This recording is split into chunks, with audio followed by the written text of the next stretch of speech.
इस न्यूज के प्रायोजक हैं अर्थ डायग्नोस्टिक मधुबन उदयपुर।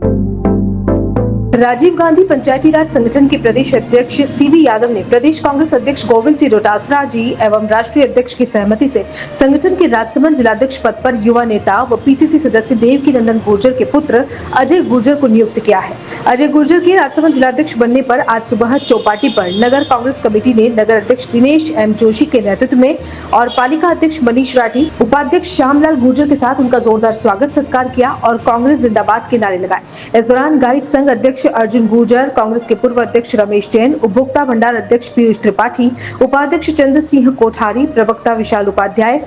पार्षद शीतल पालीवाल, चुन्नीलाल माली, नटवर गमेती, मोहन मीणा, प्रदीप कुमार शर्मा, शंकरलाल मेघवाल, कन्हैयालाल सालवी, कैलाश कुमावत, कन्हैयालाल कुमावत, ऋषभ गुर्जर सहित कई लोग मौजूद रहे।